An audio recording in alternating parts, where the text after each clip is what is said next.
আসসালামু আলাইকুম প্রিয় শিক্ষার্থী, তোমাদেরকে আমন্ত্রণ জানাচ্ছি আজকের টিচিং লার্নিং অ্যাক্টিভিটিসে। আজকে তোমাদেরকে টেন্সের থার্ড পার্ট পড়াবো। যারা ফার্স্ট পার্ট এবং সেকেন্ড পার্ট পাও নাই তারা ডেসক্রিপশন বক্সে চলে যাও, সেখানে লিঙ্কে চাপ দিলেই তোমরা পেয়ে যাবে।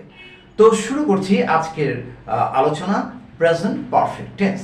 প্রিয় শিক্ষার্থী, তোমরা খেয়াল করো 12 প্রকার টেন্সের মধ্যে দুই একটা টেন্স আছে যেগুলোর ডেফিনেশন প্রদান করাটা কিছুটা কঠিন বা স্টুডেন্টরা কিছুটা কনফিউজড হয়ে যায়।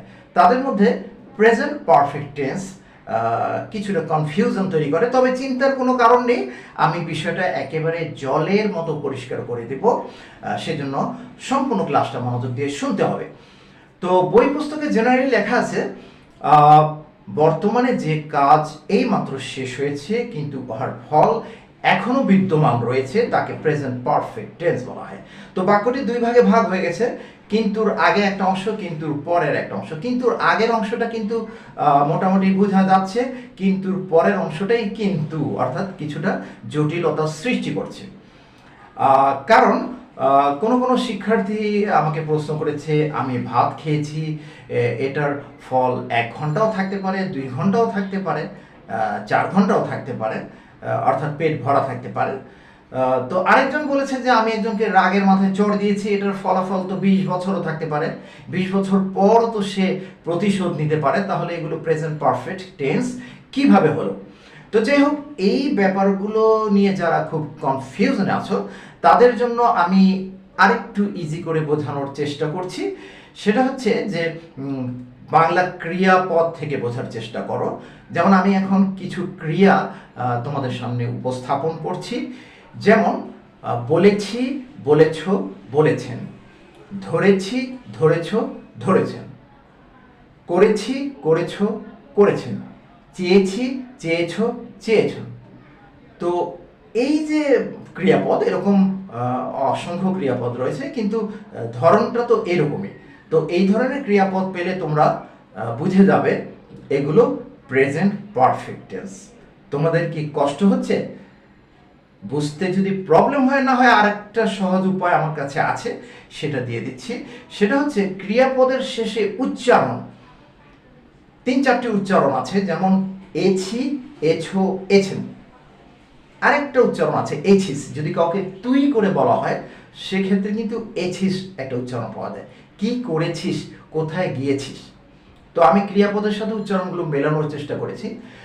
যেমন বলেছি, এখানে এছি পাওয়া গেছে। বলেছ, বলেছ, এছো পাওয়া গেছে। বলেছেন, এছেন পাওয়া গেছে। তাহলে এছি, এছো, এছেন পাওয়া গেছে। তারপর করেছি, এছি, করেছ, এছো, করেছেন, এছেন। তাহলে আমরা মোটামুটি এই সিদ্ধান্তে আসতে পারি যে এছি, এছি, এছো, এছেন, তারপর রয়েছে এছিস।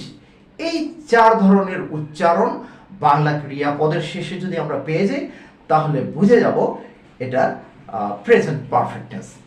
কোনটা তোমাদের কাছে ভালো লেগেছে জানি না, তবে দ্বিতীয়বার যেটা বলেছি সেটাই সবচেয়ে চমৎকার। পৃথিবীতে যত প্রেজেন্ট পারফেক্টের টেন্স রয়েছে এই 4টি উচ্চারণের বাইরে না। যখন এই 4টি উচ্চারণ থেকে যে কোনো একটি উচ্চারণ পাবো আমরা বুঝে নেব এটা প্রেজেন্ট পারফেক্ট টেন্স। আর বুঝে নেওয়ার পরেই আমরা কিন্তু বাক্য গঠন করতে পারবো, যদি স্ট্রাকচারটি আমাদের জানা থাকে। তাহলে চলো স্ট্রাকচারটি উপস্থাপন করার চেষ্টা করছি। স্ট্রাকচার, প্রথমে রয়েছে সাবজেক্ট, সাবজেক্টের পরে হ্যাভ অথবা হ্যাজ, তারপর মেইন ভার্বের পাস্ট পার্টিসিপল যাকে বলা হচ্ছে ভার্ব 3, সবশেষে রয়েছে এক্সটেনশন। এখানে অবজেক্ট, অ্যাডভার্ব, অ্যাডজেক্টিভ বা অন্য কিছু থাকতে পারে, অর্থাৎ এক্সটেনশনের জায়গায় এগুলো থাকতে পারে। তাহলে এই স্ট্রাকচারের আলোকে এখন বাক্য গঠনের চেষ্টা করছি। প্রথমেই আই হ্যাভ ইটেন চিজ, আমি পনির খেয়েছি। উই হ্যাভ প্লেড ফুটবল, আমরা ফুটবল খেলেছি। শি হ্যাজ কাম হিয়ার, সে এখানে এসেছে। দে হ্যাভ মেড ইট, তারা ইহা তৈরি করেছে। তো এখানে দেখো স্ট্রাকচারের সাথে সব মিলে গেছে। সাবজেক্টের জায়গায় রয়েছে I, we, she, they. Auxiliary ভার্বের জায়গায় রয়েছে হ্যাভ অথবা হ্যাজ, তারপর মেইন ভার্বের পাস্ট পার্টিসিপলের জায়গায় রয়েছে ইটেন, প্লেড, কাম, মেড। সবশেষে এক্সটেনশনের জায়গায় রয়েছে cheese, football, here, it. Cheese, football, here, it. তাহলে সম্পূর্ণরূপে মিলে গেছে। যদি তোমরা কোনো রকম কনফিউশনে থাকো অবশ্যই নিঃসংকোচে কমেন্ট করবে, আমি কমেন্টের জবাব দেব। প্রয়োজনে নতুন করে আরও একটা ভিডিও তৈরি করার চেষ্টা করব। তো তোমাদেরকে বলেছিলাম যে হ্যাভ হ্যাজের ব্যবহারটা, তো হ্যাভ হ্যাজের ব্যবহারটা কীরকম হবে? যদি সাবজেক্ট থার্ড পারসন হয়, হি, শি, ইট হয়, তাহলে সেখানে has. Third person plural number হয়ে গেলে সেখানে হ্যাভ, যেমন দে হ্যাভ। অন্যান্য পার্সনের ক্ষেত্রে অর্থাৎ সেকেন্ড পারসন এবং ফার্স্ট পারসনের ক্ষেত্রে হ্যাভ ব্যবহার করব। এটি হচ্ছে গ্রামাটিক্যাল নলেজ।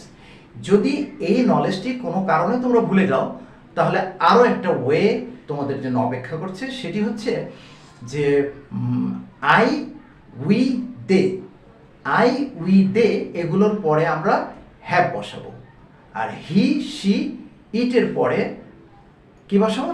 হ্যাজ বসাবো। কারণ অনেক ক্ষেত্রে গ্রামাটিক্যাল রুলসটা আমাদের খেয়াল থাকে না, কোনটি কোন পারসন, এটা সিঙ্গুলার নাকি প্লুরাল, এইগুলো ঝামেলা থেকে এড়ানোর জন্য আমি এটা বলেছি। গ্রামাটিক্যাল রুলসটা অবশ্যই মাথায় রাখবে। যদি কোনো কারণে ভুলে যাও তাহলে এই টিপসটা ইউজ করবে। আমি আর সময় নিচ্ছি না, আজকের কার্যক্রমের শেষ পর্যায়ে চলে এলাম। যদি আমার কাজকর্ম ভালো লেগে থাকে তাহলে অবশ্যই শেয়ার করে দিবে, যাতে করে তোমাদের অন্যান্য বন্ধুরা এ ব্যাপারে কিছুটা জ্ঞান অর্জন করতে পারে। আজকের মতো এখানে বিদায়, গুড বাই।